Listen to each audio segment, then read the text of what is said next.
আসসালামু আলাইকুম সম্মানিত শ্রোতাবিন্দুরা, আজকেও আপনাদের অনুরোধের একটি ভিডিও নিয়ে উপস্থিত হয়েছি। অনেকেই আমাকে ফোন করে কিংবা বিভিন্নভাবে যোগাযোগ করে কিংবা সরাসরি এসেও আসলে অনেক দুঃখ প্রকাশ করেন। বিভিন্ন শত্রুর জ্বালায় আপনারা অতিষ্ঠ হয়ে গেছেন। শত্রুর থেকে রক্ষা পাওয়ার জন্য শত্রু আপনাকে বিভিন্নভাবে হ্যারাসমেন্ট করছে, বিভিন্নভাবে আপনাকে ক্ষতিগ্রস্ত করছে। আসলে তাদের জন্য আমি অনেক বর্ণনা দিয়ে আপনাকে সংক্ষেপে বলছি। শত্রু যে কোনো ধরনের হতে পারে, শত্রুর কোনো ধর্ম নেই, শত্রুর কোনো ভালো মন্দ সে চিন্তা করে না। তাই শত্রু আপনাকে বিভিন্নভাবে অনেকভাবেই ক্ষতিগ্রস্ত করতে পারে। শত্রুর হাত থেকে রক্ষা পাওয়ার জন্য এবং শত্রুকে আবার উচিত শিক্ষাও দেওয়া যাবে এই আমলের দ্বারা। শুধু ভিন্ন একটি ব্যবহার আছে, শুধু এতটুকুই বলছি। আজকের আমলটি দ্বারা আপনারা খুব সহজেই শত্রুর হাত থেকে খুবই রক্ষা পাবেন এবং শত্রুকে কাবু করতে পারবেন। শত্রুকে কাবু কিভাবে করবেন এই আমলের দ্বারাই আমি বলে দিব আপনাকে। শত্রুকে আপনারা বিভিন্নভাবে প্যারালাইসিস করা, বিভিন্নভাবে পঙ্গু করা এবং বোবা করা, এগুলো আপনারা তাকে করতে পারবেন। আমি প্রথমে বলবো শত্রুর হাত থেকে আপনি কিভাবে রক্ষা পাবেন। এই আমলটি রক্ষা পাওয়ার জন্য 41 দিন আপনাকে করতে হবে। একটি মন্ত্র বলে দেবো, সেই মন্ত্রটি 41 দিন আপনারা জপ করবেন। জপ করার পর অবশ্যই এটি আপনি শরীরে ফু দিবেন। শুধুমাত্র 41 বার এটি পড়বেন। পড়ার পর আপনি 41টা ফু আপনার শরীরে দিবেন। এভাবে 41 দিন করবেন। আশা করি ইনশাআল্লাহ সেই শত্রু আপনার দূরে সরে যাবে। আমি মন্ত্রটি পড়ছি।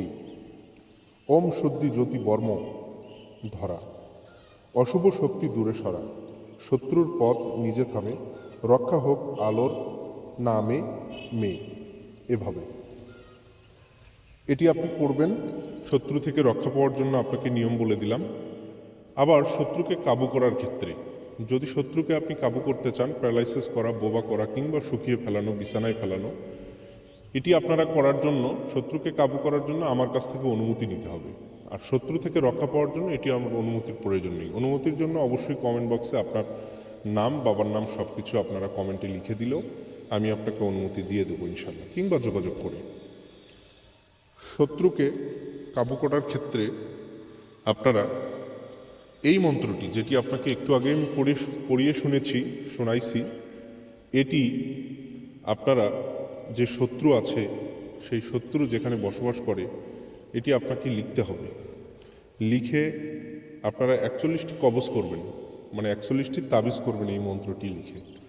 41টি তাবিজ করে সেই 41টি তাবিজের উপর পড়ার পর, 41 বার পড়ার পর 41টা ফু দিয়েই একটি যে কোনোভাবে 41টা একসঙ্গে বেঁধে আপনারা এই শত্রু যেখানে বসবাস করে সেই জায়গায় মাটিতে পুঁতে রাখেন, কিংবা ঘরের বালিশে রাখেন, কিংবা আপনার তার শরীরে বহন করান।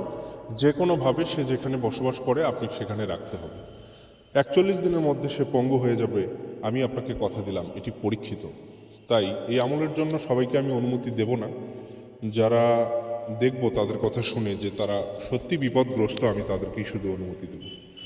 তো তাহলে আজ এই পর্যন্তই। আমি সত্যটা তুলে ধরার চেষ্টা করি আপনাদের মাঝে। মিথ্যা কোনো বানোয়াট কিছু তুলে ধরে আমি গুনাহগার হতে চাই না। তাই যারা সত্যি বিপদগ্রস্ত, আমি তাদের পথের কাণ্ডারি হতে চাই। আপনারা বিশ্বাস রেখে আমলগুলো ফলো করুন, অবশ্যই আপনারা উপকৃত হবেন ইনশাআল্লাহ।